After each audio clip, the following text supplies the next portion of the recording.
Chapitre 4 de la méthode éclair de la série ici, les huiles essentielles m'étaient racontées. Mes chers amis, bonjour ou bonsoir, où que vous soyez. J'espère que vous allez bien. Pour les nouvelles personnes, je vous suggère de voir également les vidéos précédentes de cette série, où il y a des choses très intéressantes à voir et qui font partie de l'apprentissage. C'est nécessaire d'aller dans l'ordre chronologique pour ne pas se trouver dans la confusion.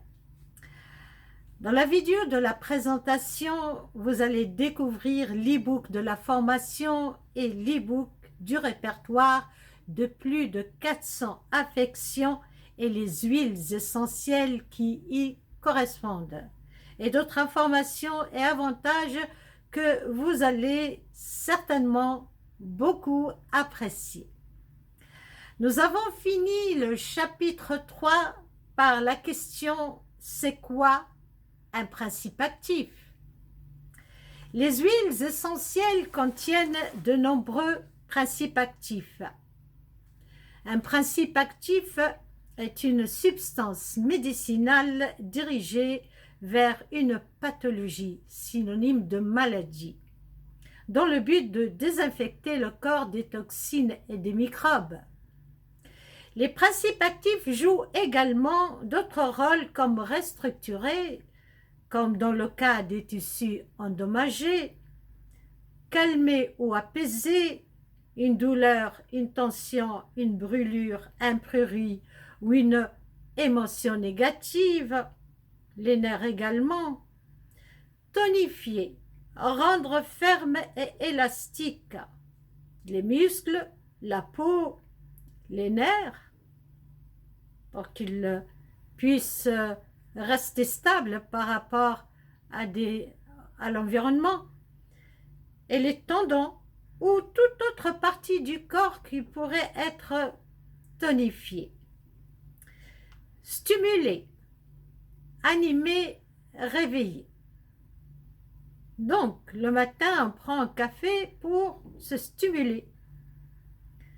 Il y a des huiles essentielles qu'on peut prendre le matin aussi pour stimuler. Ou enfin, harmoniser, faire que les fonctions et les organes du corps soient dans une relation équilibrée.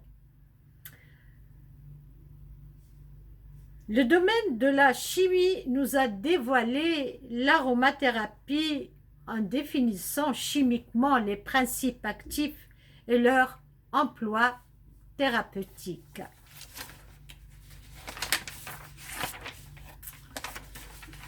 Une huile essentielle est composée généralement de plusieurs principes actifs. Ce sont des molécules qui apportent la guérison et tout ce que l'on peut attendre d'une huile essentielle. Dans la médecine conventionnelle ou naturelle, le mot molécule est très présent. Alors, nous allons voir un aperçu, ou plutôt nous allons avoir un aperçu qui va nous aider à comprendre un tant soit peu cette particule qui est à la base de toute matière, c'est-à-dire la brique avec laquelle est construite toutes sortes de matières vivantes ou mortes. Une molécule est un échantillon d'une matière ou d'une substance. Le monde est fait de molécules. Il y en a partout. Donc, le mur en face de moi, là, il est fait de molécules. Le rideau de ce côté-là est fait de molécules. Ce panneau est fait de molécules. Mon corps est fait de molécules. Ça, fait de molécules. Votre ordinateur est fait de molécules. Votre sandwich est fait de molécules. L'oiseau qui vole là-haut est fait de molécules. L'eau, les arbres, tout, la terre, les gaz, tout est fait de molécules. ce monde matériel autour de nous est fait que de molécules avec nous-mêmes. Voilà. Il n'y a rien, ni la flore, ni la faune, rien n'échappe aux molécules. L'univers entier est fait de molécules. Tout est fait de molécules, sauf les êtres spirituels, évidemment. Donc, une molécule est un échantillon, je disais, d'une matière ou d'une substance. Le monde est fait de molécules, il y en a partout. Il faut savoir aussi qu'aucune sorte de molécule ne ressemble à l'autre. Il y a des substances ou des tissus qui sont monomoléculaires et d'autres contiennent différents types de molécules. Une molécule est composée de plusieurs atomes.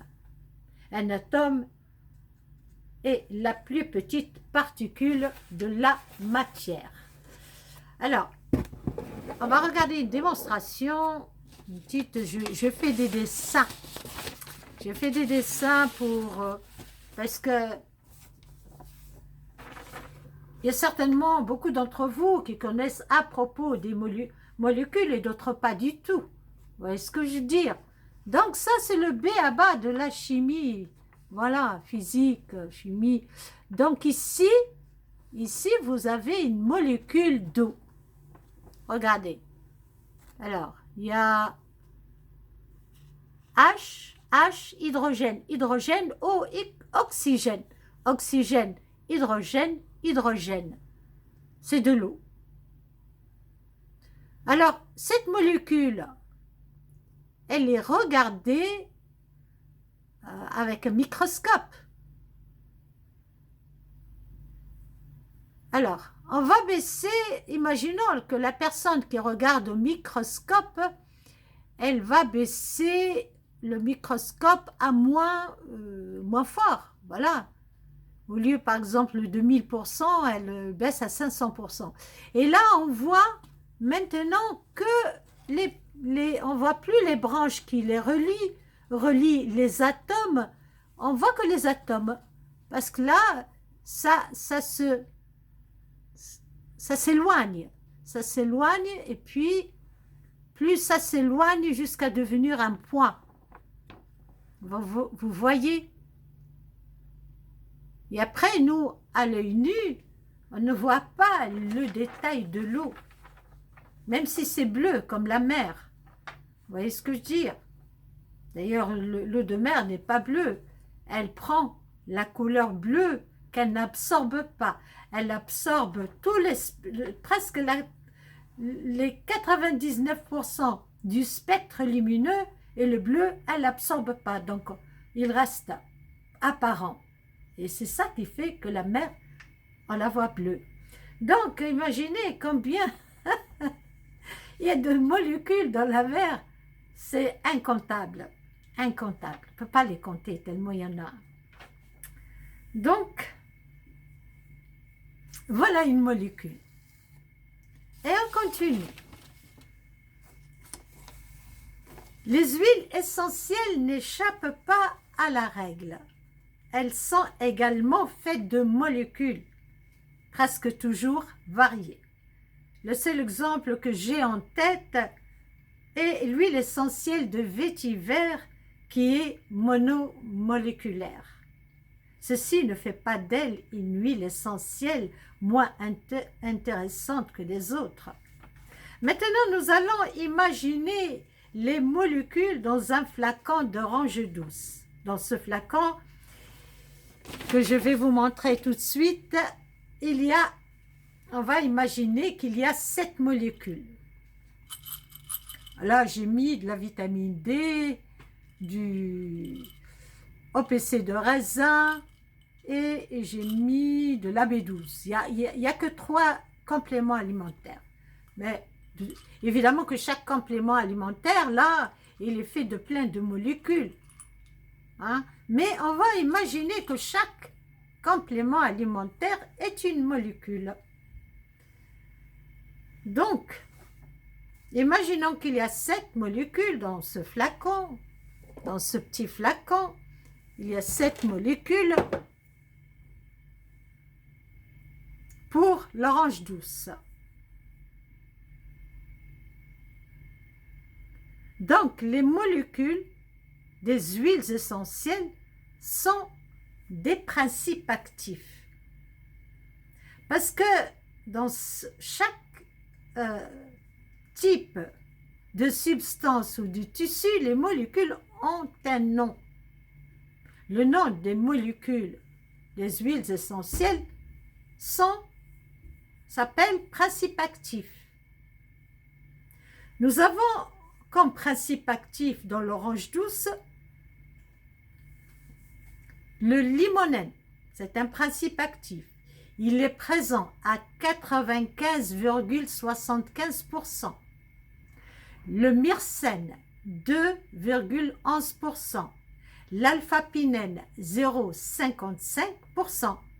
Le linalol, 0,36%. Le décanal, 0,18%. L'alpha-sinensal, 0,02%. Et enfin, la bêta-sinensale, 0,02%, qui représente le tout en dehors de limonène 3,24%. 3,24, voilà, %. Ces principes actifs représentent le chemotype. Je viens de faire le chemotype ou de lire le bulletin d'analyse du chemotype de l'huile essentielle d'orange douce. Elle contient tous ces principes actifs. Elle en contient 7. Chacun a son nom, a un nom comme vous l'avez entendu. Donc, ces principes actifs représentent le chemotype de l'huile essentielle d'orange douce. Beaucoup d'entre vous ont entendu parler de près ou de loin du terme chemotypé. Ce terme veut dire chimiquement défini. La partie chemo veut dire chimique et les principes actifs. Et les principes actifs je corrige. La partie chimo veut dire chimique et le principe actif le plus présent que contient une huile essentielle révèle son type, son genre. Si elle est calmante, digestive, stimulante ou antibiotique. Nous, on peut classer, par exemple, les huiles essentielles par leur nom. Les laborantins qui sont chimistes, ils vont placer peut-être les huiles essentielles par type. Vous voyez ce que je veux dire? Le principe actif majeur de l'huile essentielle d'orange douce est le limonène, comme vous l'avez vu. Ce principe actif est réputé pour son odeur fraîche et acidulée. Il possède des propriétés antiseptiques et sédatives. Donc, l'huile essentielle d'orange douce se place dans la catégorie des sédatifs calmants. Alors, sédatif, ça veut dire fait céder la douleur, fait céder la tension nerveuse. Ça relâche, ça se calme, c'est sédatif. Pour connaître la tendance d'une huile essentielle et quelle est sa fonction, alors nous regardons le pourcentage de chaque principe actif dans une huile essentielle, évidemment. Le principe actif qui est le plus présent est celui qui prend la tête de la direction, donc qui va définir sa fonction principale. Nous savons maintenant que dans l'orange douce, le limonène plafonne à 95,75%. Donc l'huile prendra le caractère du limonène. Mais cela ne veut pas dire que les autres principes actifs ne vont pas faire leur boulot. mais ils auront un impact moindre et selon leur pourcentage de présence dans une huile essentielle. Vous faire découvrir les notions scientifiques des principes actifs ne veut pas dire que vous devez les utiliser pour trouver quelle huile essentielle vous recherchez. Peut-être un jour, votre exigence s'élèvera à ce niveau-là, mais en attendant, vous n'en avez nullement besoin.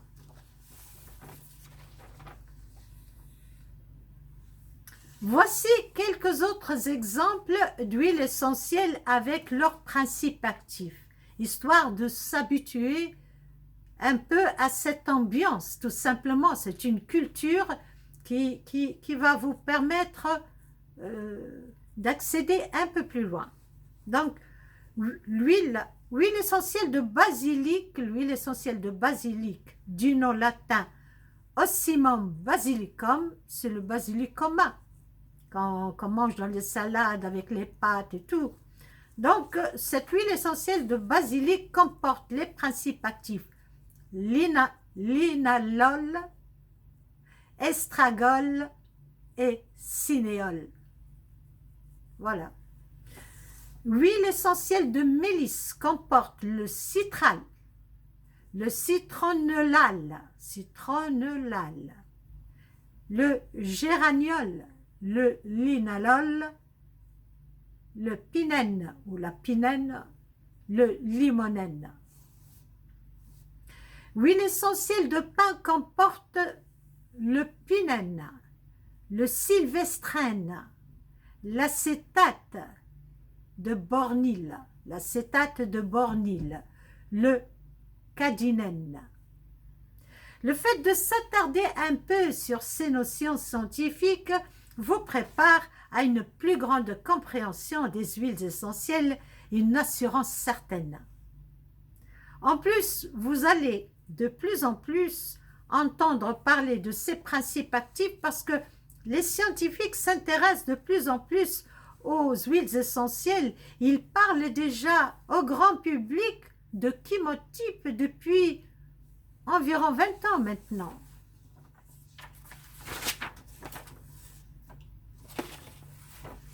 Il y en a de plus en plus de scientifiques parmi eux qui écrivent maintenant des livres sur les huiles essentielles.